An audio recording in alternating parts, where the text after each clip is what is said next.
Es una mesa que... Bueno, voy a encender el micrófono, pero hablo tan alto que no hace falta. En la que estoy especialmente orgullosa de que me hayan dado la oportunidad mis compañeros de la sociedad de participar. Vamos a contar con un profesional sanitario, con un psiquiatra, con dos pacientes que no son pacientes solamente, son mucho más, representan a un montón de pacientes detrás de ellas, pacientes que llevan mucho tiempo trabajando por hacerse visibles dentro de un sistema sociosanitario que muchas veces les niega esa posibilidad. Vamos a empezar presentando a Elena Ruiz de la Torre, que es presidenta de AEMICE y directora ejecutiva de la EMHA, que es la European Migraine and Headache Alliance. Bueno, pues es una asociación de AEMICE que representa a todos los pacientes afectados por migraña, cefalea crónica, cefalea en racimos, neuralgia del trigémino, en fin, desde 2005 que se fundó, tiene una enorme trayectoria y bueno, y empezamos. Y hacemos lo que podemos, hacemos todo lo que podemos. Una pequeña descripción es que Isabel Colmina es la presidenta de la Asociación Española en este momento. Yo he sido presidenta hasta hace unos años y actualmente soy presidenta de honor de la Asociación Española y presidenta de la European Migraine and Headache Alliance. Sí que tengo una pequeña presentación que como también estamos mareando hoy a todo el mundo. Estamos mareando hemos mareado ahora con un pequeño cambio en el orden, a lo mejor si me la pueden poner. La mesa que nosotros íbamos a hablar tiene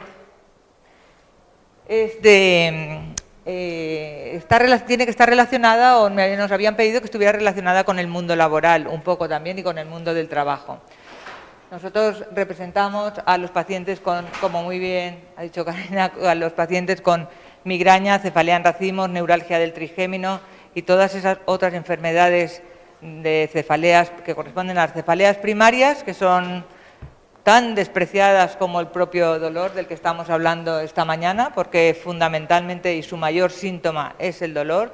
No solo consisten en dolor, pero es el síntoma más acuciante y del que más nos damos cuenta y el que más nos quejamos y el que más nos inhabilita, porque realmente nos condiciona y nos inhabilita totalmente la vida, y intentamos darle voz, intentamos, pues como iba a decir, ahora sí, ¿hago funcionar esto? ¿Era para el otro lado? Muy bien, era para el otro lado. En la Asociación Española tenemos 4.600 socios, esta es la página web, y en la European Migraine and Headache Alliance tenemos a 33 países miembros, 33 asociaciones de 28 países europeos, y desde donde intentamos alinear y aunar las políticas y los trabajos, los proyectos y los mensajes que queremos dar tanto al mundo institucional, como al mundo de los políticos, como a la sociedad en general. En nuestras asociaciones la misión es, pues como en todas las asociaciones de pacientes, que al final lo que intentamos es llegar donde el Sistema Nacional de Salud no llega, mejorar la calidad de vida de los pacientes, intentar aportar algo a todos esos pacientes que necesitan información, necesitan ayuda, necesitan apoyo y necesitan educación sobre lo que les está pasando. La mayoría de ellos son severos. Cuando llegan a nuestras asociaciones son gente muy severa, que se ve muy desamparada, y el Sistema Nacional de Salud ya no tiene una respuesta eficaz para darles. Por de ahí la importancia de las asociaciones de pacientes y del trabajo que se hace desde las asociaciones de pacientes. Quiero decir que como trabajo en Europa en este momento y veo mucho cómo se trabaja en otros países y en otros lugares, en algunos países de Europa el propio Estado tiene obligación y es garante de la supervivencia de las asociaciones de pacientes. Y subvenciona todos los años, a principio subvenciona la existencia de esas asociaciones de pacientes porque reconocen la importancia del trabajo que se hace desde ellas. Las cefaleas tensionales las padecen un 70% de la población. La migraña afecta a un 15% de la población como mínimo, mayoritariamente mujeres, además de toda la carga que llevamos las mujeres en la vida, también cargamos con la migraña. Y la cefalea en racimos, sin embargo, afecta a un 3% de la población, mayoritariamente a hombres. La cefalea en racimos se llama también cefalea del suicidio, y en mi vida como abogada advocate de las asociaciones de pacientes y en mi entorno he conocido 8 personas que se han quitado la vida por la cefalea en racimos. O sea que no es una tontería, es mucho más complicada y dura de lo que parece y de lo que se conoce. De los 5 millones de personas que en España padecen migraña, 1.600.000 personas la padecen de manera cronificada. Quiere decir que están más de 15 días al mes con alguna crisis de dolor. Teniendo en cuenta que una crisis de dolor dura entre 40 y 72 horas, el resultado es que están siempre en casa. Son personas, hay 1.600.000 personas en España cronificadas con migraña que no pueden trabajar, no pueden hacer vida social, no salen de casa y tienen una situación muy complicada. Y además son invisibles. Nadie sabe que están, nadie conoce este dato. En el mundo hay 1 billón de personas que padecen migraña, con lo cual, si se gestionara bien esta enfermedad, el ahorro del coste que suponen estos tratamientos sería enorme. Luego hablaremos de esto. Pero en contra de los datos que hemos estado oyendo en las mesas anteriores, los años en los que se padece de manera más severa, más aguda y más grave o agresivamente la migraña, el dolor de la migraña, es entre los 20 y los 40 años. Lo nuestro no es una enfermedad que empeora con los años, es una enfermedad que afecta a los años más productivos de la mujer, en los años en los que la mujer tiene que trabajar, normalmente montar una familia, sacar la familia adelante, sacar a sus hijos adelante, prosperar en el mundo laboral, intentar hacerse un hueco, ascender, etcétera, etcétera. Pero realmente la migraña, y si uno es muy severo, consigue condicionar y bloquear y taponar la vida de esa persona. Según la Organización Mundial de la Salud, la migraña es la 8ª enfermedad más discapacitante, no permanentemente, sino que durante una crisis de migraña, y la 2ª si hablamos de mujeres. Y claramente la migraña es una enfermedad invisible, infradiagnosticada, poco reconocida y que se tarda hasta unos 8 años en ser bien diagnosticada por un médico. Los pacientes con migraña van paseando de médico en médico, no saben a dónde acudir y tenemos vídeos con testimonios de cómo les han tratado cuando llegan la primera vez a atención primaria, con ejemplos, por ejemplo, los médicos les dicen, pero a ver, esto tienes que aprender a vivir con ello, lo vas a tener para toda tu vida, no tiene solución, empieza a aprender a vivir con ello. O mira, si te quedas embarazada, mejorarás. En muchos casos mejoras. No podemos pasarnos toda la vida embarazadas para mejorar, en caso de que ese fuera tu caso, ¿no? O cosas como, o sea, esto es una cruz que la tienes que llevar, aprende y empieza. O sea, son unas soluciones que realmente no son soluciones. Desde Europa hicimos una encuesta que respondieron 3.876 personas de 7 países europeos, en los que les preguntábamos sobre el mundo laboral. A los trabajadores con migraña, qué les ha pasado, qué les han contestado, cómo es su vida en el mundo laboral. También tenemos una tonelada de respuestas y de datos, pero he elegido estos 3 porque me parecen significativos. El 44,5% de las personas con migraña declara que ha tenido problemas para renovar su contrato por culpa de la migraña. Es casi la mitad de los trabajadores tienen problemas, quiere decir que las personas severas tienen problemas para renovar su contrato. Más del 43% de las personas con migraña declara haber tenido problemas para encontrar un trabajo por culpa de su migraña. Y más del 32,8% de las personas declara haber recibido alguna sanción en el mundo laboral por culpa de su migraña. Nosotros, los pacientes con migraña, no tenemos la culpa de tener migraña. Nacemos así genéticamente, no sabemos qué hacer, no tenemos la culpa y no tenemos ninguna infraestructura, ningún apoyo ni ninguna ayuda alrededor que nos ayude a sobrevivir o a vivir en una vida lo más normalizada posible. Y, sin embargo, trabajar es un bien social que es necesario para que la persona se sienta integrada en la vida, en el mundo, ¿no? Según la Organización Mundial de la Salud, que habíamos dicho antes que para las mujeres es la segunda enfermedad con mayor discapacidad, el coste anual es de 95 billones de euros.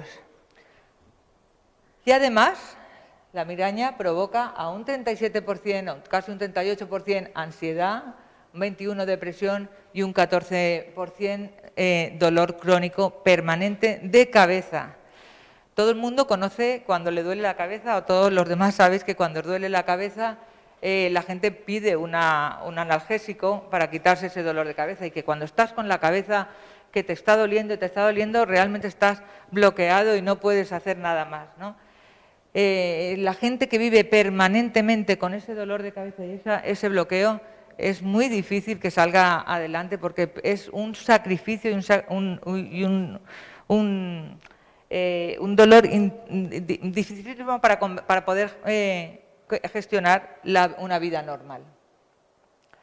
Y además mucha desesperación, al final tienes mucha desesperación, y ese problema es el que te lleva a la depresión y a la ansiedad, la impotencia de poder luchar contra esa enfermedad.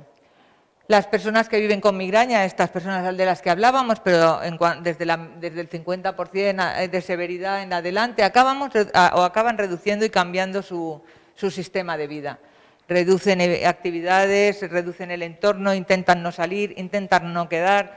Yo personalmente he perdido amigas y he tenido varios problemas muchas veces cuando he quedado con alguien o en algún sitio un día para ir a algo concreto, y me he levantado esa mañana con una crisis de migraña y he tenido que llamar para decir no voy a poder ir, porque el interlocutor, la otra persona, no me entiende. La otra persona está entendiendo que estoy poniendo un pretexto para no acudir a algo que no me apetece hacer ese día.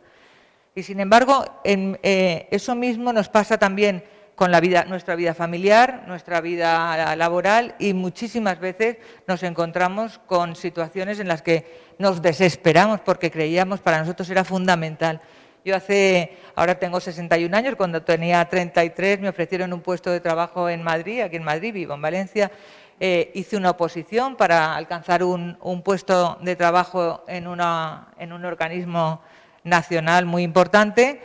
Pasé todas las pruebas de la oposición, pasé todos los exámenes, y el día que me tocaba la entrevista personal ya había pasado por ahí, ya estaba con toda la ilusión y los nervios de que iba a llegar a conseguir ese puesto de trabajo. El día de la entrevista no me pude levantar, ya no podía vomitar más, no podía estar peor. Me acuerdo perfectamente, podría revivir cómo la cabeza me estallaba. No sabía cómo hacer, no pude ni llamar, intentaba decirle a mi marido, llama tú, y yo venga a vomitar, y nadie sabía cómo gestionar esa situación, porque al final es tu vida, son cosas que haces tú vas a la entrevista, los demás no se han implicado en saber dónde está el contacto, ni quién es el contacto, ni con quién hay que hablar, ni cosas tan básicas como esta. Y cuando llamé al día siguiente, ya después de poder recuperar el cerebro para decir, mire, perdone, ayer no pude ir, tuve una crisis enorme de migraña, de las peores que he podido tener, estaba hecha polvo, pero cuando llamé para decir esto, la contestación fue: lo siento, ¿usted cree que por una persona que por un dolor de cabeza deja de venir a una entrevista de trabajo, se merece este puesto de trabajo? Y ahí se acabó mis opciones del Estado. Toda mi vida habría cambiado seguramente si yo hubiera conseguido aquel puesto en ese momento. Y como es en montones de ocasiones durante la vida, nos vemos afectados porque la migraña, las crisis nos interrumpen en nuestro ritmo diario, ¿no? Y ya para acabar, el 69% de la gente, por falta también de comprensión y de entendimiento en el mundo laboral, acaba yendo a trabajar, se acaba chutando, entre comillas, todo lo que tenemos, nos inyectamos todo lo que tenemos y te vas a trabajar. Y a trabajar sin cerebro, entre comillas, porque estar bajo en los efectos secundarios de la enorme y fuerte medicación, aparte del dolor, durante las 48 horas. Pero nos es más fácil hacer esto que que llamar al trabajo y decir, mire, no puedo ir porque tengo una migraña. Como la migraña, además, no va a ser una vez en la vida, sino que va a ser una vez, 2 o 3 a la semana, el receptor en la empresa está ya harto de oírte decir, mire, hoy tampoco puedo ir a trabajar porque también tengo una migraña, ¿no? Yo en una de las presentaciones que tengo en Europa he calculado los días que he perdido de mi vida y he perdido ya 14,9 años de mi vida por culpa de la migraña. Entonces la migraña no me va a matar, pero la migraña me ha dejado sin poder vivir ya 14,9 años de los que he vivido y los que me faltan todavía, que no quiero ni pensarlo. Bueno, y estos son los motivos por los que la gente dice que actúa con presentismo. Si quisiera te lo pongo, que he visto que quería hacer la foto. El presentismo, el esfuerzo, la ausencia. Estos son los motivos por los que la gente, los trabajadores, se sienten imposibilitados para trabajar y rendir al 100%. Bueno, la conclusión es que si hubiera una mejor gestión de la migraña, una mayor comprensión, un entorno más favorable al mundo de la migraña, se podrían reducir muchísimas de las crisis, se podría reducir muchísimo del presentismo, muchísima parte del presentismo, y se podría beneficiar la empresa y habría muchos menos costes indirectos, porque la migraña provoca muchísimos costes indirectos. Nosotros ahora, desde Europa, acabamos de lanzar, lo vamos a lanzar en 15 días, un nuevo proyecto que se llama Migrant Friendly Workplace, en el que vamos a intentar implementar un decálogo de 9 medidas necesarias, serán buenas para la migraña y para el resto de las enfermedades, de la salud en general, porque son medidas de salud en general, y vamos a implementar este Migrant Friendly Workplace Stamp, es un sello que todos los empresarios deberían por lo menos cumplir para garantizar un mundo laboral saludable a las personas con dolor. Muchas gracias.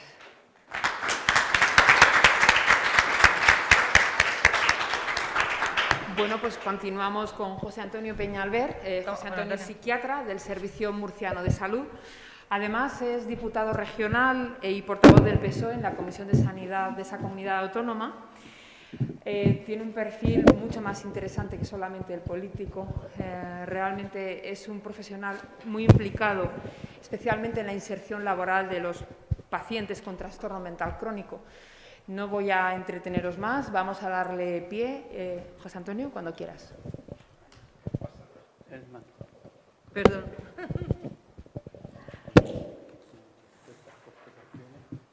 Claro. Sí. Bien, buenos días. En primer lugar, como decía María, soy psiquiatra y ustedes se preguntarán qué hace un psiquiatra como yo en un lugar como este. Yo vengo trabajando durante toda mi vida laboral en el mundo de las adicciones y desde hace unos cuantos años en el trastorno mental crónico. Y en el mundo de las adicciones, hace 25 o 30 años descubrí, cuando hacía clínica, porque ahora estoy en gestión, pero antes hacía clínica, veía personas con adicciones y con trastorno mental, veía y descubrí que los pacientes, cuando encontraban un trabajo, se mejoraban mucho de la evolución de su enfermedad. Y entonces empecé a indagar y encontré que Europa proporcionaba una fuente de ingresos importante a través del Fondo Social Europeo y hace cerca de 30 años conseguir el primer proyecto de financiación del Fondo Social Europeo para adaptarlo a la empleabilidad de las personas con trastorno mental, en aquel momento era de adicciones, y recientemente ya hemos conseguido proyectos, y es el que voy a contarles ahora, un proyecto financiado por el Fondo Social Europeo. Sí. Es un proyecto que se llama Euroempleo, Salud Mental, que aplicamos en la región de Murcia, que está dentro del programa operativo del Fondo Social Europeo 2014-2020, dentro del eje de innovación. Esto es muy importante porque Europa cofinancia el 90% del importe del proyecto. El proyecto es de 6.700.000 euros, está gestionado por el Servicio Murciano de Salud, que es donde yo trabajo, y está destinado a la integración laboral de personas con enfermedad mental y o drogodependencia. En la región de Murcia es de la única región de España donde las drogodependencias están integradas dentro de la red de salud mental. Esto es una novedad y una ventaja a la hora de poder tratar indistintamente con los dos colectivos. Y lo que centra el proyecto es que el empleo es un instrumento terapéutico y conseguimos y estamos consiguiendo que se incluya dentro de la red de salud mental como un instrumento terapéutico. Para dar una pincelada grande de lo que es el proyecto, les voy a poner un vídeo muy breve que hace una descripción muy por encima del proyecto desde dentro.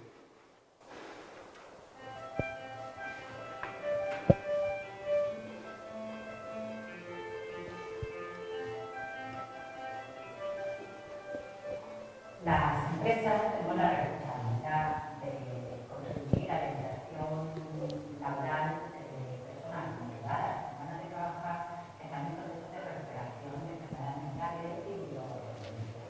Este empleo me ha dado la oportunidad de tener una vida más completa, ser autónomo, relacionarme con los demás, no depender económicamente de nadie, además de ser más responsable y poder desempeñar un trabajo como cualquier otra persona. Es importante romper con el estigma de la enfermedad mental, ya que un trabajador, independientemente de su enfermedad mental, debe ser valorado por sus actitudes, capacidades y competencias. Las personas contratadas a través de Euroempleo nos han respondido muy bien y se han integrado perfectamente en nuestra plantilla. El complejo rural Atalaya, gestionado por AFENCE Cieza, gracias al programa Euroempleo, cuenta en la actualidad con una plantilla de trabajadores que están demostrando que son grandes profesionales. Lo que más me gusta de este trabajo es el poder tratar directamente con las personas. Pues colaboro también en casa, aporto algo de dinero, puedo moverme, puedo viajar, puedo disfrutar de la vida en general, que al final es lo que nos llena. Nuestra misión como insertores es apoyarlos, acompañarlos y hacer un seguimiento durante todo el proceso de inserción laboral. En muchas ocasiones, prácticamente la mayoría, ni siquiera es necesario, ya que están tan motivados y asumen tanta responsabilidad con el empleo que la enfermedad queda en un segundo plano. Hemos aprovechado nuestros recursos asistenciales y terapéuticos y el apoyo económico de la Unión Europea para propiciar nuevas oportunidades de empleo a personas con enfermedad mental o que están superando problemas de adicción.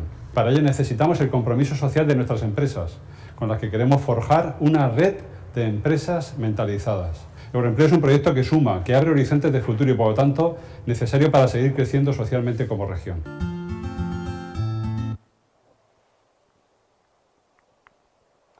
Bien, básicamente el proyecto tiene grandes líneas de actuación, voy a describir muy por encima por el poco tiempo. En primer lugar, hay un bloque importante de ayudas a la contratación, una convocatoria de subvenciones que van dirigidas tanto a empresas privadas, a ONGs, porque es un campo importante para buscar empleo para personas con discapacidad en este caso, y ayuntamientos, entidades locales, aquellas entidades locales con sensibilidad.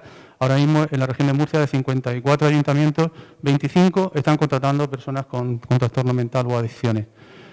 Hay una línea de ayudas para la formación en empresas, para aquellos que aún no están en condiciones de un empleo, y hay una línea importante de ayudas que era la contratación de insertores. El insertor laboral es una figura que nosotros de alguna manera hemos creado y le hemos puesto un nombre que creíamos que no existía, porque no queríamos acogernos a la figura del orientador laboral típico que hay en el servicio de empleo. Nosotros queríamos una figura con un perfil diferente.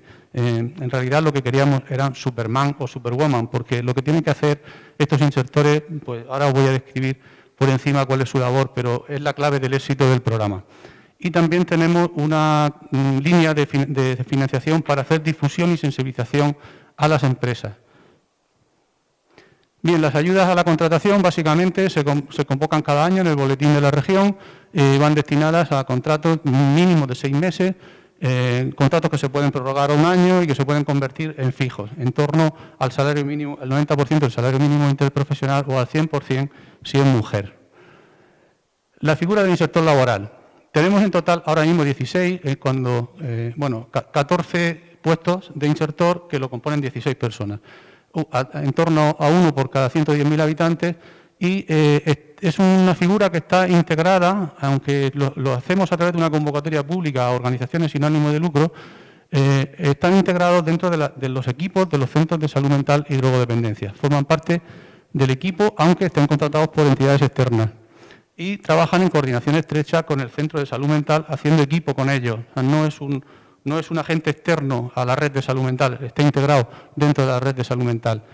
El insertor trabaja con los pacientes que propone la red, que tienen motivación para el empleo, lógicamente. El único requisito que se exige para entrar en el programa es tener motivación, querer trabajar. Evalúa las circunstancias que tienen en torno a su empleabilidad y diseña, junto con el profesional del Centro de Salud Mental, un itinerario individualizado para su inserción laboral, que tiene que ver a veces con una formación previa o buscarle una empresa que esté adaptada a su perfil como posible trabajador. A veces hay que orientarlo hacia la formación y también por eso decía que son Superwoman o Superman, porque tienen que trabajar también haciendo prospección de empresas. Tienen que buscar empresas que puedan ofertar empleos adaptados a los perfiles que tenemos. Y lo que hacen, una vez que eso se ha conseguido, que han sensibilizado al empresario, que le han ayudado al empresario a pedir la subvención, ahora veremos los resultados, que en gran parte de los contratos son sin subvención, simplemente estimulando la responsabilidad social de las empresas, que es una línea que hemos desarrollado muy importante en el proyecto y que hemos hecho en colaboración con la universidad. Yo no tengo ninguna diapositiva al respecto, pero es importante la colaboración que hemos tenido de la Cátedra de Responsabilidad Social Corporativa de la Universidad de Murcia, que han trabajado formando a los insertores, sobre todo en marketing empresarial, en búsqueda de empleo, en sensibilización empresarial en torno a la responsabilidad social, no solamente a la subvención, que también viene bien.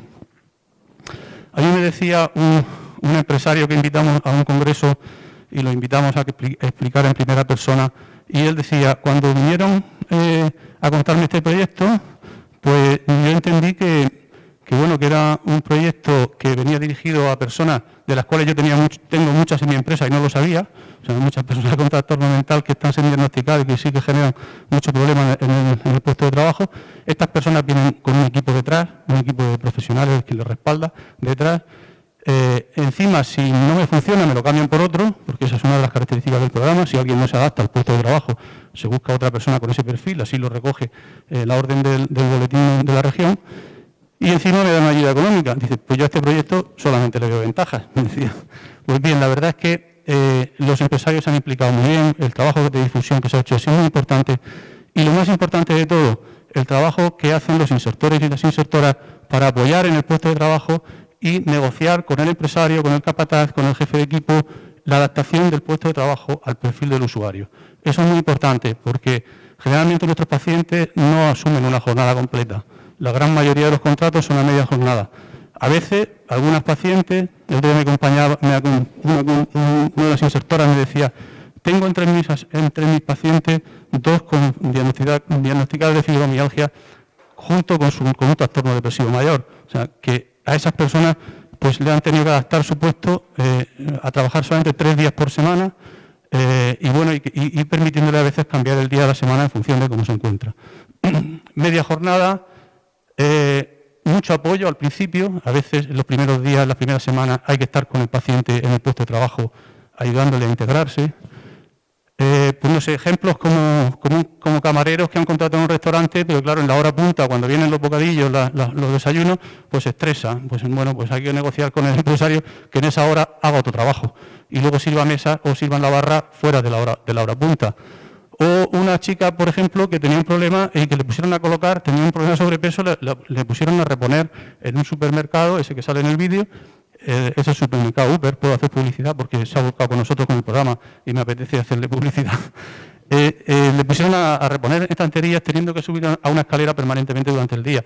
Y claro, no, era muy difícil. Se lo dijeron al encargado y le puso a reponer las estanterías de abajo. Simplemente con ese pequeño cambio le hizo un mundo y le hizo que pudiera continuar en su puesto de trabajo.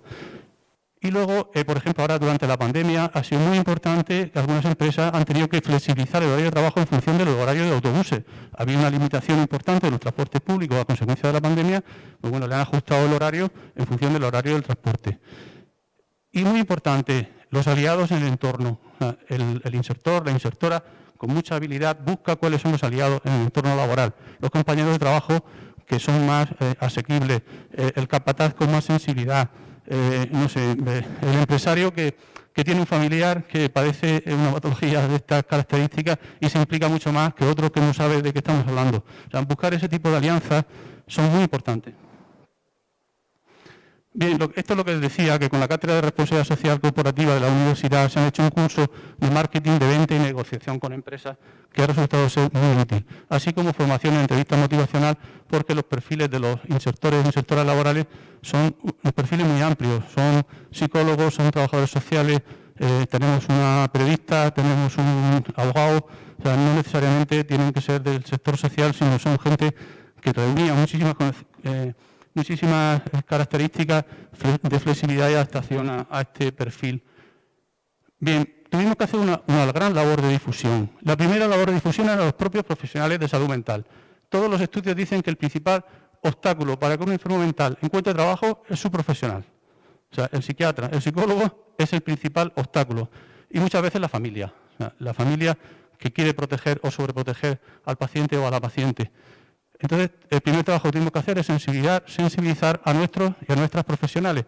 Y para eso encontramos un truco, y es que fichamos para el programa a un psiquiatra de reconocido prestigio. Si él lo oye, se ríe siempre que digo esto, porque, en fin, no sé, pero sí, es un psiquiatra que llevó un bagaje en la psiquiatría en Murcia desde hace muchos años, acaba de jubilarse, pero es una persona de muy reconocido prestigio en la red, y él fue el que fue a vender el proyecto. O sea, si no, mucha gente no entendía. Bueno, vienen a contarle un proyecto que se llama Euroempleo, estas son las cosas del Peñalver, como en Murcia es tan pequeña nos conocemos todos, el Peñalver que se dedica a conseguir dinero de Europa y, bueno, otro montaje que ha organizado. Entonces, que la gente entendiera que el empleo es recuperador, pues ha hecho falta una labor pedagógica importante en la propia red de profesionales. Al tejido empresarial, como he dicho, hemos hecho una campaña de marketing muy importante para sensibilizar a los empresarios y a la comunidad científica. Queremos que todo esto se quede reflejado en los círculos científicos para que sirva pues, como modelo a otros lugares del país. Nuestra página web es euroempleomurcia.eu, está en español y en inglés. Ahora, a día de ayer, tenía casi 500.000 visitas y tiene una información actualizada del proyecto que la gente pues, consulta, pues, sobre todo con la convocatoria de subvenciones, en la que vamos poniendo toda la actividad que hace el proyecto, se va colgando en tiempo real, e incluso tiene un contador de empleos en el que se van contabilizando los empleos que se van generando. Bien, esta es la campaña de sensibilización a empresarios que hicimos en medios gráficos y con empresarios reales. Los empresarios reales en diferentes áreas, pues no sé, hay una jefa de personal de una gran empresa de limpieza, STV, es la empresa que ahora mismo tiene la concesión de la limpieza de casi toda la red de recursos públicos de la región. Y es muy importante la cantidad de empleos que está generando. Pero aquí se da la peculiaridad y nos hemos enterado ahora, porque estamos haciendo una evaluación cualitativa del proyecto con grupos focales, y en esos grupos focales que participó nos enteramos que tenía un familiar muy directo con un problema de salud mental. Claro, eso nos ha abierto la puerta a esa gran empresa hacia la colocación de muchos pacientes. Bueno, hay de todos los sectores del mundo. Por ejemplo, hay un director de un hospital privado, y bien, y otros pues que con un mensaje es como que al principio, dice, aunque al principio dudaba, pues la experiencia de tener trabajadores en mi empresa pues me ha generado un ambiente muy positivo en la empresa y el ambiente laboral de la plantilla ha mejorado mucho. Bueno, pues esas son frases reales que tanto en medios escritos como en la radio se estuvieron haciendo durante 6 meses y bueno, fuimos presentando el programa en todas las radios locales para difundirlo. Hicimos una campaña de difusión, hemos estado en congresos, hicimos un congreso internacional al principio del programa. Ahora, a final de año, haremos el congreso final para presentar los resultados y participamos en el Congreso Mundial de Rehabilitación Psicosocial, en el que presentamos la experiencia en un congreso, en una parte importante del congreso para difundirlo en este ámbito. Bien, los resultados a grandes rasgos, estos son los resultados cuantitativos. Han participado hasta ahora cerca de 1.500 personas, de las cuales el 38% son mujeres. Esto es muy importante porque hemos tenido que hacer una labor proactiva muy importante para incorporar a la mujer. La mujer con problemas de psicosis, básicamente, que son trastornos depresivos mayores o bipolares, es muy difícil incorporarlas al mundo laboral porque están, de alguna manera, protegidas, entre comillas, integradas en el ambiente familiar haciendo labores de la casa. Bueno, hemos tenido que hacer una labor activa yendo a las casas con los trabajadores sociales para animar a la familia a que dejaran que su hija participara en un programa de inserción laboral. en torno al 25% de las personas que consultan la red de salud mental de trastorno mental grave son mujeres, y nosotros hemos conseguido incorporar a casi al 40% en el programa de inserción laboral, lo que para nosotros y para Europa, como datos para Europa, es un logro importante. De todas esas personas, 770 personas han tenido un contrato de empleo de al menos 6 meses, de al menos 8 meses, porque la media, de al menos 6 meses, pero la media está en 8 meses. Y bueno, hay una línea de financiación también para trabajadores autónomos, que algunos que son 34 de ellos se han dado de alta como autónomos y también le apoyamos con 400 o 450 euros mensuales, 450 si es mujer, 400 si es hombre, durante 5 años para apoyo a su iniciativa empresarial, a su iniciativa profesional como autónomo. Y luego estamos promoviendo la creación de empresas de inserción, y algo importante, que puede ser también importante aquí, es la creación de centros especiales de empleo. Los centros especiales de empleo son experiencias empresariales, hay con ánimo de lucro y sin ánimo de lucro, pero son experiencias empresariales en las que se exige que el 75% de la plantilla tenga al menos una discapacidad del 33%. No se dice qué tipo de discapacidad, cualquier discapacidad vale.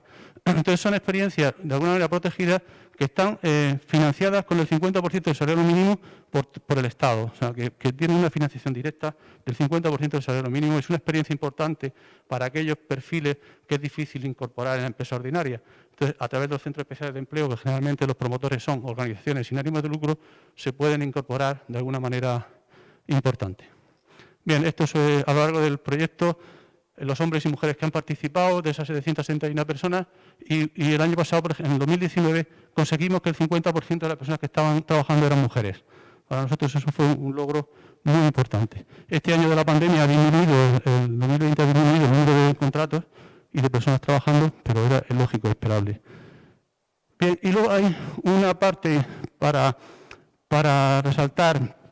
Bueno, en cuanto a los diagnósticos, el 75% son trastorno mental grave, en el que se puede incluir trastornos psicóticos, la mayoría, trastorno bipolar, trastorno depresivo mayor y trastorno de personalidad.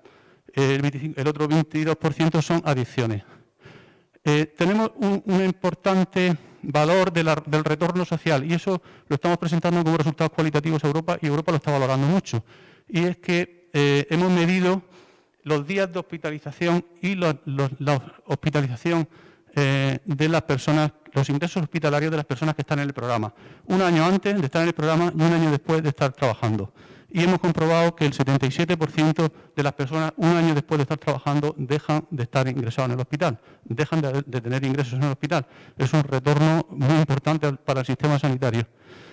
Hemos visto que los días de ingreso de los que ingresan también han disminuido un 81,7% y también han disminuido un 68%. ¿Qué? ¿Me decías algo? No quería, que me estabas cortando ya. Vale, me voy a cortar rápido. También hemos comprobado que se disminuye las urgencias psiquiátricas en la puerta de urgencia en un 68%. Es que lo del estigma, los saltos, porque dentro de estos resultados cualitativos, resaltar que eso no viene en ninguna de las estadísticas, pero lo he dicho antes, los pequeños detalles en la adaptación del puesto de trabajo, en la gestión con el empresario, en encontrar empresarios aliados o aliados en la red de salud mental, todo lo que son en alianzas son positivas. Esos pequeños detalles son muy importantes en el proyecto y solamente lo sabemos los que estamos dentro del proyecto y queremos difundirlo porque es muy importante que se tengan en cuenta. Es muy importante resaltar en cuanto a los resultados, los contratos de mujeres, que ya lo he dicho, y el retorno de la inversión. Pero también lo que ha supuesto para la autoestima de estas personas. Estamos midiendo el nivel de autoestima a través de una escala y estamos comprobando cómo ha mejorado la autoestima de las personas después de estar en el programa. Pero estamos combatiendo el estigma, tanto de las personas como de su familia, pero también del entorno social. O sea, personas con trastorno mental en un municipio, pues no sé, en Murcia son grandes los municipios, pero bueno, un municipio como Mula, por ejemplo, no sé si les sonará, pues ha contratado a lo largo del programa 30 o 32 personas. Imagínense lo que es un municipio de 15.000 o 17.000 habitantes, donde 30 personas del municipio, muy conocidas, muy identificadas, antes estaban sin hacer nada o haciendo algo que no era muy envidiable, y sin embargo ahora están trabajando en puestos de cara al público, en puestos de la administración. Entonces, eso es cómo contribuye a cambiar el estigma en torno a las personas con enfermedad mental o con drogodependencia. Y bueno, y lo de los aliados, que no me canso de repetirlo, porque es muy importante. Bien, y en esto tiene que ver un poco con el futuro, y es lo que a mí me gustaría que esta exposición, no solamente fuera un programa interesante, sino que pudiera tener aplicación en el mundo objeto de esta jornada. Y es que ahora mismo estamos en el momento de la nueva programación de fondos del programa operativo del Fondo Social Europeo, con la característica de que este año, esta nueva programación 2021-2027, se llama Fondo Social Europeo Plus y que incluye programas de salud. O sea, no solamente son programas de lucha contra la exclusión social, sino que también incluye programas de salud. Nosotros estamos diseñando un nuevo programa que va más allá del empleo, va a incluir el alojamiento, porque algunas de nuestras pacientes necesitan ayuda para el alojamiento, va a incluir acompañamiento para el ocio y va a incluir problemas de salud, sobre todo en la lucha contra el tabaquismo, que como saben los enfermos psicóticos son muy fumadores y las personas con psicosis no mueren por la psicosis, mueren por trastornos cardiovasculares. Entonces tenemos que trabajar mucho el tabaquismo, tenemos que trabajar mucho el sedentarismo y trabajar mucho los estilos de vida saludables en estos pacientes. Lo que quiero decir es que el programa operativo es algo, seguramente no les sonará, el programa operativo es algo que cada país miembro de la Unión Europea diseña para este próximo periodo 2021-2027, va por periodos de 7 años, acaba de terminar, nuestro programa está hasta el 2020, y bueno, se puede prorrogar, pero vamos a finalizar en el 2020. Está programado para 7 años, como digo, lo diseña cada país, pero luego cada comunidad autónoma, cada región tiene su propio programa operativo. Y es importante la financiación que tienen. Nosotros hemos conseguido para este programa 6.700.000 euros, pues esperamos que para el próximo conseguir al menos esos 6.700.000 euros. Lo que pasa es que esta vez pues vamos a incorporar los temas de ocio y salud. Creo que es aplicable al colectivo de enfermedad crónica. Creo que es importante que cada asociación o cada entidad que quiera conseguir entrar en la Champions League de los fondos europeos, esta es la Champions League de los fondos europeos, es donde está todo el dinero. O sea, Europa publica programas de salud, de concurrencia competitiva, que se presentan 1.500 y hay 12 para conseguirlo. O sea, quien entre en ese mundo es muy difícil. Sin embargo, el programa operativo lo gestiona cada comunidad autónoma. Es cuestión de saber quién en la Dirección General de Presupuestos de su comunidad autónoma lleva el área de Europa. ¿Quién lleva el área de Europa en Murcia? Pues yo lo sé y gracias a que la conocía en su momento conseguimos entrar en el programa operativo. No siempre hemos estado en el programa operativo. Entonces, la Dirección General de Salud y Presupuestos de cada comunidad autónoma gestiona su programa operativo. Hay que entrar porque ahora es cuando se está diseñando la financiación del próximo periodo y ahí se pueden presentar proyectos en el eje de innovación que puede ir encaminado a adaptar puestos de trabajo a flexibilización horaria, en fin, a todo eso que yo he contado, que se pueda adaptar a las personas con patologías crónicas como esta de la enfermedad mental u otras. Pues simplemente era eso, intentar transmitir este proyecto por si resulta de utilidad en el campo objeto de esta jornada. Nada más y muchas gracias.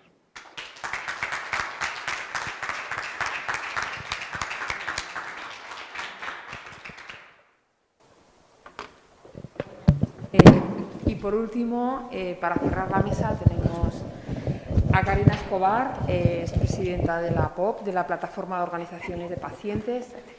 La POP es una superorganización de asociaciones de pacientes con más de 600.000 personas que forman parte de la organización de alguna manera, 1.450 asociaciones de pacientes, 33 organizaciones. Es una de las asociaciones de pacientes con mayor impacto a todos los niveles. Karina, además, es amiga nuestra, tenemos esa suerte de contar con ella. Y bueno, Karina, adelante, empezamos con tu charla. Bueno, primero que nada, daros las gracias por la invitación. La verdad que nosotros recibimos esta invitación siempre con mucho cariño y la verdad con muchas caras amigas que veo en la sala que me oirán repetir mismas cosas que pido disculpas desde el inicio. Bueno, como decía María, pues nada, tengo pues el honor, ¿no?, de presidir esta entidad. La Plataforma de Organizaciones de Pacientes ha crecido en su última asamblea. En este momento somos 33 organizaciones con más de 1.400 entidades por todo el territorio, como AEMICE, como ha contado Elena mencionaba antes, que dan servicio directo a casi 700.000 familias en este momento con la suma que hemos tenido. Representamos todas estas entidades, todas estas patologías, desde el autismo, la celiaquía, cardiopatías, daño cerebral, las enfermedades oncológicas, inflamatorias inmunomediadas, neurológicas, raras, respiratorias, enfermos y trasplantados de riñón, hígado y corazón, lesión medular y VIH-Sida.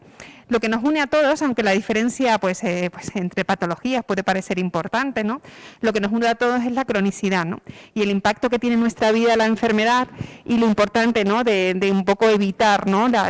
toda la parte de inclusión, que estamos hablando de temas laborales, la parte de pues que se fomente, ¿no? La inclusión social y laboral, porque además de estar enfermos, pues somos personas, ¿no? Nosotros desde la POP trabajamos en ese ámbito. Nuestra misión es dar voz a las personas con enfermedades crónicas y que puedan participar en su propia salud, tanto desde el punto de vista micro, en la relación médico-paciente, con los profesionales sanitarios, como meso y macro, ¿vale? Nosotros estamos trabajando para estar pues más presente en todo aquello donde se deciden cosas sobre nuestra salud y para que se invierta más en salud y que podamos invertir más en las personas más frágiles por su enfermedad y más vulnerables, que en este momento de la pandemia, en mi presentación la voy a poner con datos que teníamos prepandemia y lo que ha supuesto la COVID y cómo la COVID al final ha hecho mucho más complejo absolutamente todo. Bueno, como los datos que habéis manejado, antes he visto que habéis subido un punto, pero bueno, nosotros en los que manejamos en nuestros estudios, como sabéis, nosotros nos dedicamos a evidenciar o trasladar o sumar el impacto que tiene la enfermedad, y en una de las cosas de más interés nuestra es todo el tema relacionado con el dolor, el tema de salud mental, pero el dolor para nosotros es un punto importante, porque cuando preguntamos a las personas sobre su calidad de vida o pues la sensación que tienen conviviendo con una enfermedad, el dolor determina mucho de esa valoración que hacemos del impacto que tiene la enfermedad en su vida. Como esta mañana habéis visto, pues afecta a 7 millones de personas mayores de 16 años, un 17% de la población, pues a un 68% de las personas que sufrimos dolor tenemos problemas de movilidad o limitaciones funcionales. Nos afecta a nivel laboral, tiene un impacto importante, un 70% de las personas con dolor crónico dice pues, que tiene un impacto en su rendimiento laboral. Y un 48% han permanecido de baja a causa del dolor. El coste ya lo habéis tratado esta mañana, ¿no? Esos costes tanto directos e indirectos y lo que supone el no tratar el dolor, no tratar el sufrimiento de las personas y cómo impacta tanto en las personas como a nivel económico impacta en la vida de todos. En los estudios que hicimos nosotros en el 2018, que me lo habéis oído un montón de veces, pero sí que es verdad que el impacto es importante, ¿no? Que no se justifica no hacer cosas con el tema del dolor viendo lo importante que es tanto en el ámbito de la salud mental, con una afectación. Las personas con problemas de dolor pues decían que tenían un 74%, nos dijeron que sufrían ansiedad o depresión, 71% que tenían dificultades para realizar actividades diarias, ese 70% de menor rendimiento a la hora de trabajar. Y bueno, y también cuando les preguntamos, ¿no?, en la situación del dolor, pues 7 sobre 10 nos valoraron 7 sobre 10 el nivel de dolor que tenían. Y esto es importante. Le preguntamos por su estado de salud, cómo se encontraban. Y nos dijeron que 42 sobre 100. Con lo cual, sí que es importante abordar, cuando estaban esta mañana diciendo, ¿no?, cómo medimos esos indicadores, cómo se va a medir la actividad asistencial, cómo la medimos y qué impacto tiene y cómo invertimos, ¿no? Empezamos a sacar datos de aquí y vimos que pues un 46% estaba en activo, pero el resto no. Vimos que la incapacidad laboral pues era importante, que era un tema a tener en cuenta, que pues al final el dolor y asociado a una patología crónica pues tiene un mayor impacto. Aquí también vimos el tema de invisibilidad, viendo toda esa afectación que tiene. Antes hablabais esta mañana lo de que no hay sensibilidad. Yo creo que banalizamos el sufrimiento de las personas, tanto si están deprimidas o si tienen dolor. Hay una banalización colectiva, ¿no? Tanto y no solo a nivel sanitario, sino social. Cuando nuestra gente va a hacer a los baremos de discapacidad o dependencia, el tema del dolor queda un poco apartado. Quiero decir, es una cosa que se entiende como subjetiva y el dolor no es subjetivo, se puede medir porque tiene un impacto concreto en actividades que al final hacen que seas pues menor persona, quiere decir que tengas menos derechos que otras personas si no se tiene en cuenta. Yo creo que el dolor hay que mirarlo también desde el punto de vista de los derechos humanos, de los derechos que tenemos las personas a estar en igualdad de condiciones que otras, y el proyecto que estabais contando antes de salud mental se trata de eso, ¿no? De intentar adaptar para conseguir estar igual que otros.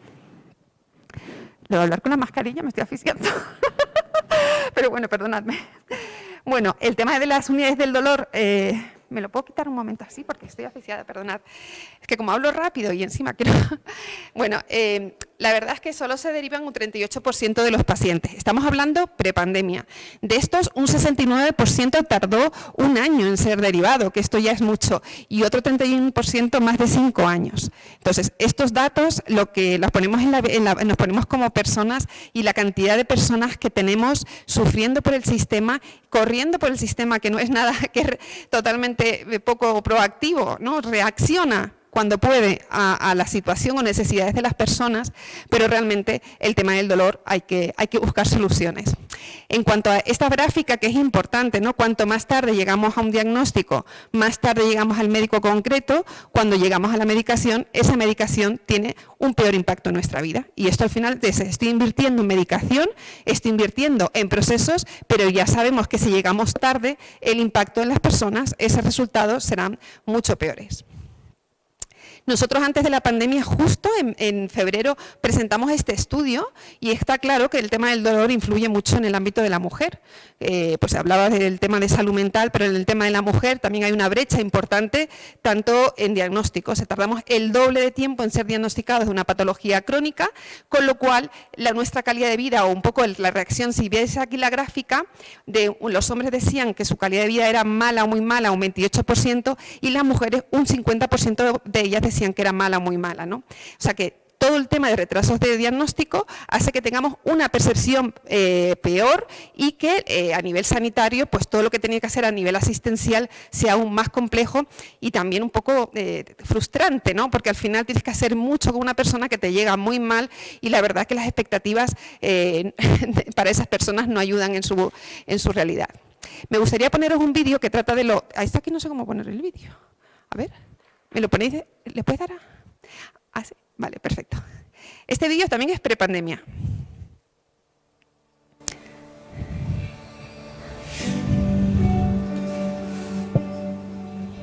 Yo creo que la enfermedad que no se ve es una enfermedad invisible.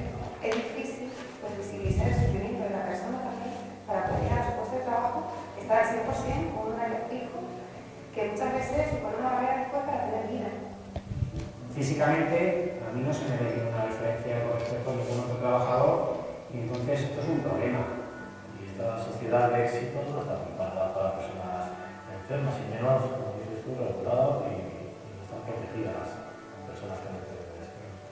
Tenemos un mercado muy estricto, donde no hay total flexibilidad, y en nuestro país es una pensionista o trabajas. Porque nosotros vamos a ser muy efectivos si se nos facilitan las maneras para poder hacerlo, no de la manera estándar, porque la manera estándar funciona para muchísima gente, pero para los enfermos crónicos a lo mejor no funciona. Las entidades somos el termómetro que detecta y que palpa toda esa realidad que el sistema parece que no termina de ver, y nuestra obligación es estar ahí, ¿no? Con la encima de la mesa.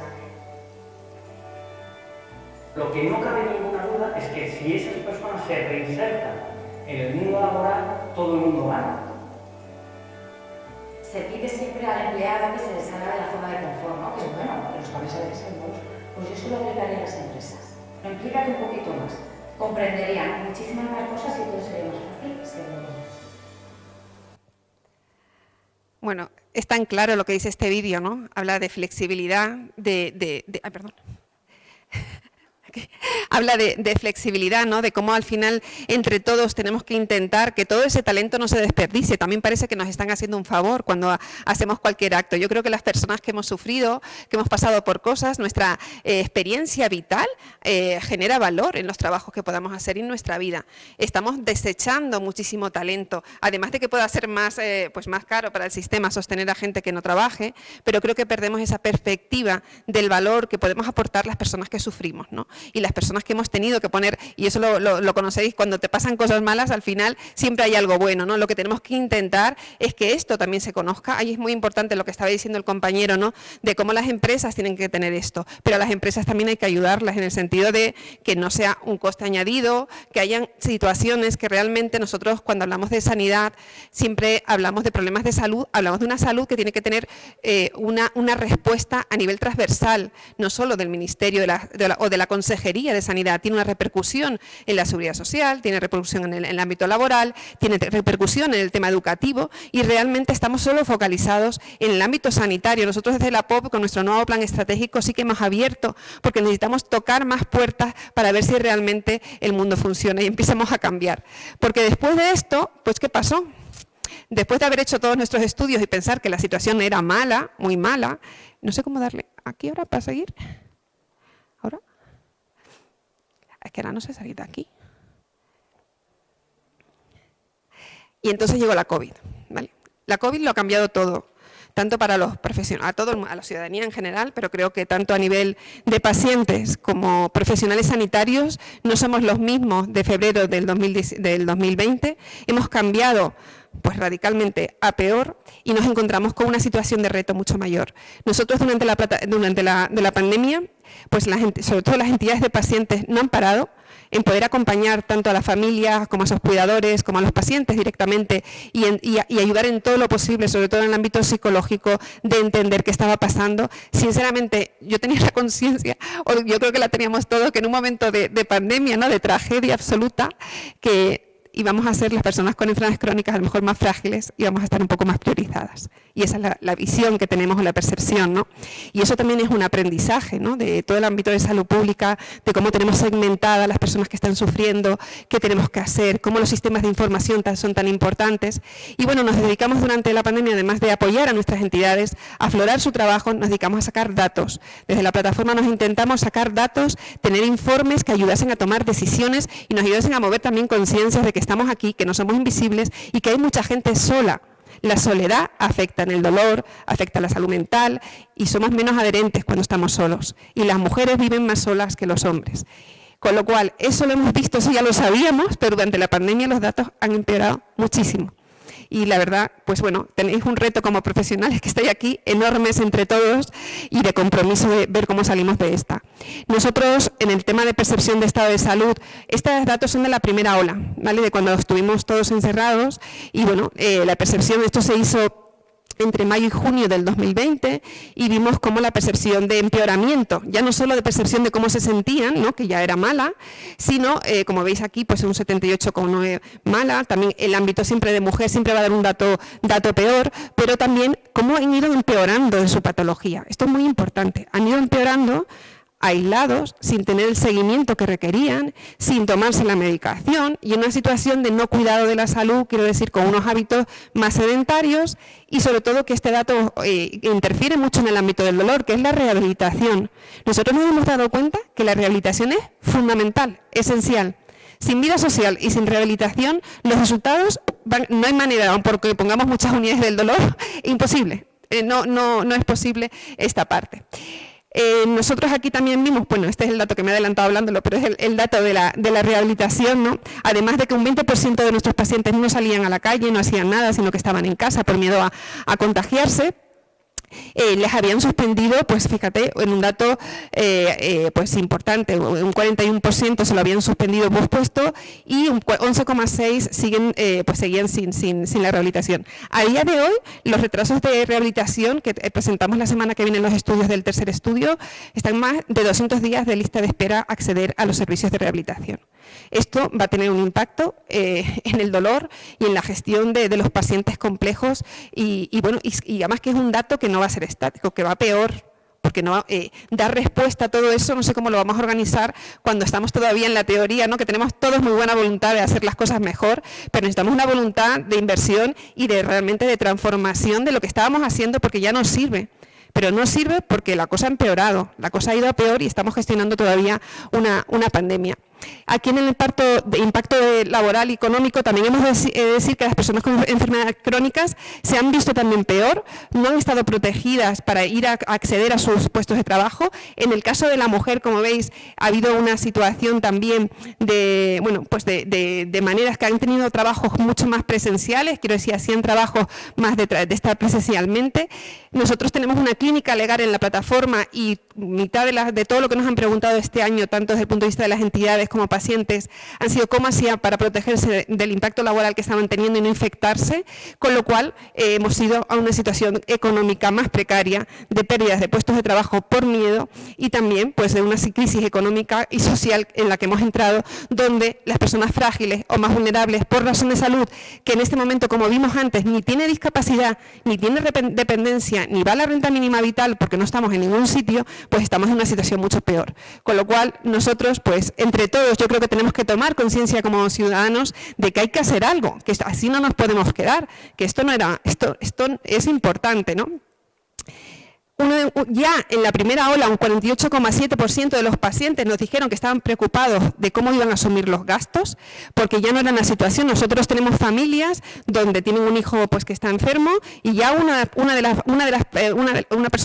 los padres ha dejado de trabajar, ¿no? Muchos de ellos también, las familias y los cuidadores han tenido un impacto enorme, también con situaciones complicadas en laborales, porque han tenido que poner en una balanza entre voy a trabajar, traigo recursos a casa o puedo contagiar a la persona que tengo vulnerable en casa, ¿vale? En cuanto al impacto emocional, también, pues estos datos también son de cómo estaban deprimidos y un poco de la parte de preocupación por su salud. O sea, el tema de la preocupación por su salud ha crecido y ha crecido sin poder contactar. Y bueno, en esta parte de impacto yo creo que bueno, pues que hay que también mirarlo, ¿no? Porque al final esa dificultad para dormir, el estar más cansados, fatigados o deprimidos, hacen que nos cuidemos peor, ¿no? Con lo cual hay que avanzar en volver a retomar, y las entidades de pacientes nuestras han dedicado también a que la gente se mueva, que socialice, que llame por teléfono, que hiciera pues cosas que le ayudasen a cuidarse. Nosotros, viendo lo que pasaba, hicimos la presentación de nuestro informe anual que tenemos del Observatorio de Atención al Paciente y vimos que los retrasos de diagnóstico, pues tan importantes como vimos antes, ¿no? Ya llegábamos tarde a esas unidades del dolor, se llegaba tarde a tratar el dolor y las patologías, pero es que este dato solo ha hecho empeorar, ¿vale? Este dato en diciembre era que 1 de cada 5 pacientes con cáncer no había sido diagnosticado, se diagnosticaría tarde. Si comparamos lo que sería marzo del 2020 con 2019, se hicieron pues un 28% de menos de código ictus y bueno, pues ha habido también una situación de invisibilidad también en nuestros fallecimientos que no han salido en ninguna parte, pero hemos tenido muchos fallecimientos de nuestras patologías, además de fallecimientos también por infección en hemodiálisis y en otras situaciones que bueno, pues también han tenido. El tema de cancelación de consultas o tener esas consultas por teléfono, porque no podemos decir que hemos tenido telemedicina, hemos tenido una llamada. Y eso quiere decir que la telemedicina está muy bien, pero hay que poner en su sitio la percepción del paciente de tener una llamada, que al principio es lo que le decías, ¿verdad? La cosa después no funcionaba. Eso ha generado que después la gente, oye, es que no entendéis las cosas, no, si lo entendemos, pero hay que verse en la situación, ¿no? No somos desagradecidos ni nada con todo lo que estoy contando al revés, pero ponemos sobre la mesa que la percepción de alguien que está solo, que le ha llamado a su médico en marzo, que ha seguido empeorando, que ve un montón de cosas en la tele y que no sale en ningún sitio y que no puede salir, pues esa situación, pues a ver cómo la gestionas, ¿no? El tema de primaria, como ha sido y está generado un proceso asistencial que la primera puerta tiene que ser primaria, pues claro, todo esto ha hecho, bueno, que lo conocéis vosotros más, pues generar unas listas de espera enormes para retomar tanto los nuevos diagnósticos como los seguimientos que teníamos. Ahora vamos a ver en el estudio que presentamos la semana que viene que los tiempos también de volver a rediagnosticar a la persona y reevaluar la situación, ¿no? Porque nosotros no hemos tenido solo un problema de adherencia o de no acceso a lo que es los fármacos, hemos tenido un problema que tú por un fármaco necesitas un seguimiento de una analítica, de ver cómo está la persona, de un montón de cosas que no se han podido hacer. Es mucho más complejo que una llamada o pues tener una cosa administrativa para llegar a tu cita. El tema de casi la mitad de los pacientes sigue con cambios o cancelaciones en su rehabilitación. Este sería el gráfico, pues hemos pasado de un 53% en junio a un 42%. Esto es totalmente insuficiente para una persona que tenga un ictus, que tenga una lesión medular, que esté en una situación, pues una espondilitis como puedo tener yo o cualquier cosa, pues esto al final lo que ha hecho es empeorar situaciones que posiblemente esta gente no la recupere. y que tengamos a gente muchísimo más dependiente, ¿vale? Y que necesite más recursos. El uso de las TIC, que os lo quería poner aquí, pero un poco no es que, claro que es importante las TIC, claro que son una oportunidad, hay que hacerlo bien, hay que hacerlo con los pacientes y teniendo en cuenta que en este momento, en este gap que vamos a tener, este paréntesis de retomar o de volver a tener una situación medio normal, vamos a tener que hacer las cosas de otra manera y poder tener más recursos para tener a la gente directamente. La gente necesita en este momento volver a recuperar pues una relación más estrecha con su profesional sanitario y con su médico. Y bueno, la coordinación asistencial, la verdad, que era una de las cosas que más valoramos nosotros en negativo, o sea, que no había continuidad, que no había una comunicación entre los diferentes niveles asistenciales y lo necesario que esto era. Y bueno, en la pandemia vimos que esto podía mejorar y que había una cosa de que todos trabajamos juntos por un tema más multidisciplinar y que veíamos al paciente y que podíamos afrontarlo. Con lo cual es posible y necesitamos que sea así.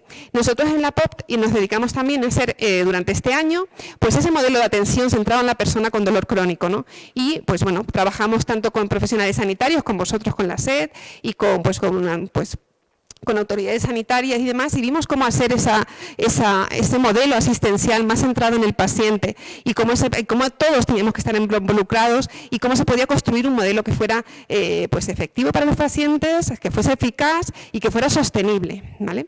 El modelo está, yo creo que tenemos todo escrito de lo que podemos hacer, falta ponerse en marcha.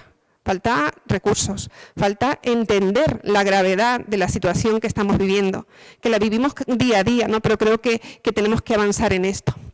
Y bueno, yo creo que la COVID ha producido cambios que vienen para quedarse, tenemos un nuevo marco de relaciones, puede ser una oportunidad si conseguimos sacarle lo bueno y el aprendizaje que hemos tenido, pero necesitamos más apoyo, muchísimo más apoyo, tanto profesionales como pacientes, necesitamos compromiso, necesitamos invertir realmente en salud, en prevención, en corresponsabilidad. Hemos visto en el ámbito de la corresponsabilidad que nuestra gente no se sabía poner, estaba acostumbrado a ir a atención primaria que me pincha aquí, el otro, o sea, cosas que podía hacer en casa solo que no sabía. Entonces hay que invertir más, que los pacientes también queremos corresponsabilizarnos, pero para eso nuestros profesionales sanitarios necesitan tiempo. Damos tiempo de invertir en nuestra gente, en esos pacientes para prevenir la enfermedad, pero sobre todo prevención secundaria y terciaria, que en este momento ha sido fundamental y no hemos tenido. Las asociaciones de pacientes nos dedicamos a eso, pero necesitamos muchísimo más apoyo. Y bueno, lo que os comentaba al principio, ¿no? Que es fundamental que la salud esté en todas las políticas, que es importante que el dolor es importante, la enfermedad crónica, y tenemos que medir ese impacto que afecta a la persona y es necesario transformar y dotar de recursos a nuestro Sistema Nacional de Salud. Y muchísimas gracias. No sé si me he alargado un poco, pero un poco, ¿no? Bueno.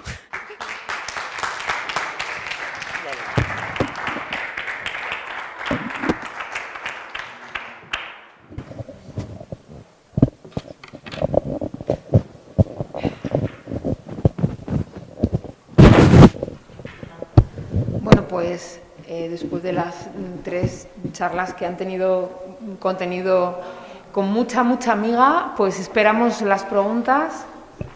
No tengo, si hay alguna pregunta online, César, ¿me la pasáis? Y bueno, yo tenía una para Karina, empezando por ella, sobre el impacto de la COVID precisamente, que has terminado la exposición, que ha sido como siempre magnífica, con el impacto de la COVID en dolor crónico. Justamente si dentro de la plataforma habéis tenido también feedback de pacientes con dolor respecto a cómo ha cambiado un poco su cuadro clínico o su atención, si realmente ha notado una diferencia, especialmente los pacientes con dolor crónico. Gracias.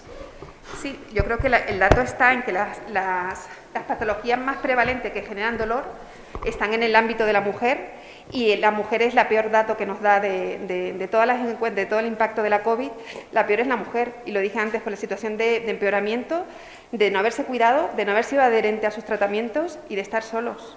Entonces todo eso al final, si lo unes y buscamos el impacto que tiene en la persona, la verdad que los datos son muy tristes, la verdad, muy tristes. Desde luego. Gracias. Mientras buscas, me gustaría preguntarle a José Antonio, el perfil de los insertores y tenían una especialidad, ¿eran pacientes mentales o quiénes eran? porque están aún.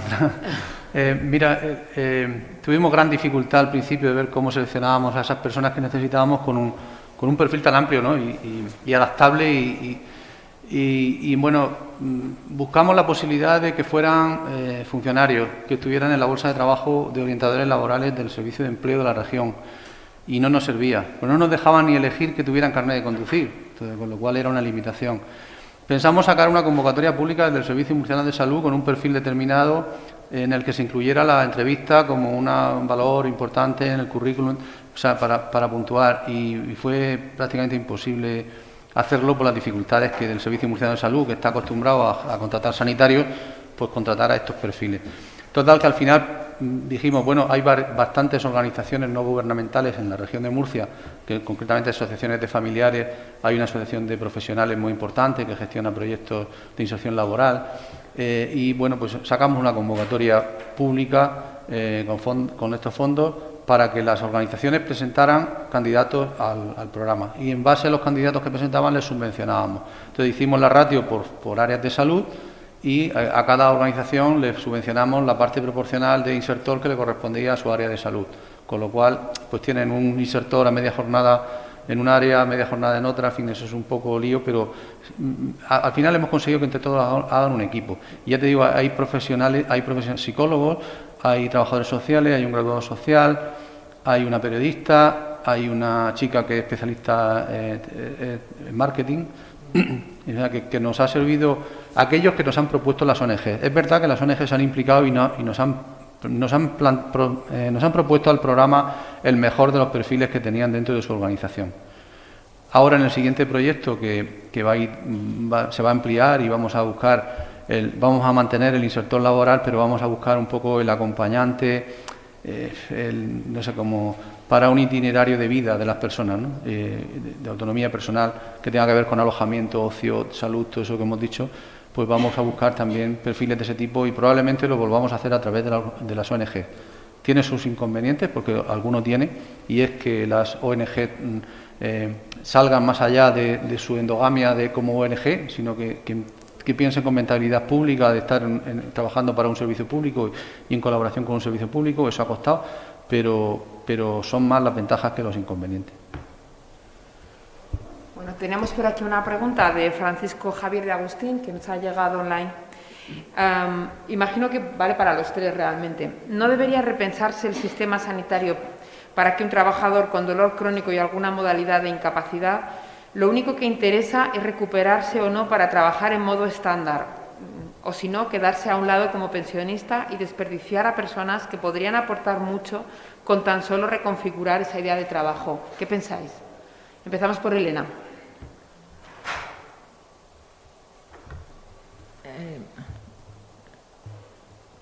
Yo creo que sí, que hay que hacer evidentemente una reestructuración del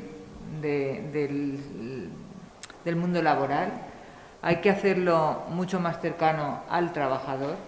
Creo que hay que, muchas veces con pocas mejoras, se mejora mucho la calidad del trabajador afectado por dolor. Entonces hay que implementar, creo que hay que estudiar y hay que implementar qué mejoras en la empresa se pueden llevar a cabo para que los trabajadores puedan seguir su día a día con los menores desencadenantes posibles dentro del mundo laboral. Creo que el objetivo al que tenemos que llegar es a integrar a todo el mundo en el mundo laboral, a todas las personas en el mundo laboral, no a integrar a todas las personas en el mundo de las pensiones o de la discapacidad o de eso. Lo que hay que intentar es que todas las personas tengan la posibilidad de tener un entorno laboral adaptado para poder llevar a cabo su profesión de la mejor manera posible. Perfecto. José Antonio. Sí, nosotros, como he dicho al principio de la exposición, hemos tenido que cambiar, convencer a los profesionales de la red de salud mental para cambiar en el chip. En salud mental, la idea siempre que tenía el profesional, a veces el paciente y sobre todo la familia, es de conseguir la incapacidad, o sea, conseguir una pensión para que su hijo esté tranquilo cuando nosotros faltemos, dicen los familiares siempre. pues convencerles de que a través de un empleo puede conseguir más estabilidad en su patología y seguramente mejor futuro, ha costado un poco y se está integrando y ha mejorado. Y los resultados están ahí, o sea, de estar siguiendo un programa de tratamiento más o menos ambulatorio, en casa, durante el año anterior, y después de estar trabajando un año hemos comprobado que ha disminuido el 77% de los ingresos hospitalarios. Y eso es mucho dinero, eso modifica el sistema sanitario, en el sentido de que una cama de hospital está en torno a 500, 600 euros día. O sea, cuando una persona que sacamos el número de días, lo tendremos que sacar para sacar el cómputo, pues ya lo que hemos invertido en subvenciones ya se ha recuperado en el sistema sanitario. O sea, que el empleo mejora, el empleo recupera mejor y además es rentable para el sistema. ¿Y Karina? Bueno, yo reforzar la importancia, ¿no?, de que el dolor esté reconocido dentro de los baremos en el ámbito social y en el laboral, porque en este momento no está reconocido. Puedes tener la discapacidad, pero el reflejo que el dolor condiciona y que requieres de una adaptación razonable para estar en igualdad de condiciones, tanto para trabajar en el mercado ordinario como en centros especiales de empleo, aunque tengas dolor, tengas un problema, si no tienes la discapacidad, te limita a entrar en el mercado protegido también laboral, con lo cual es importante que hay que trabajar más en esos baremos, en esa situación, y si no se va a trabajar en eso, que la cronicidad, que la enfermedad también esté protegida, que podamos hacer esa parte, porque si no, es que tenemos, nunca mejor dicho, cojo el sistema, en el sentido de invisibilidad y de muchísimas personas que van sufriendo a trabajar. Estar enfermo y tener dolor es muy cansado. Tener un horario poco flexible y estar medicado es muy complejo. Es muy complejo. Y que son heroínas y héroes que van todos los días a trabajar. Entonces, esto no está reconocido. Y esto hay que premiar también a las empresas que sean valientes en tenerles ahí. Porque eso genera valor dentro de la compañía. Y esto yo creo que hay que trabajarlo más. Perfecto.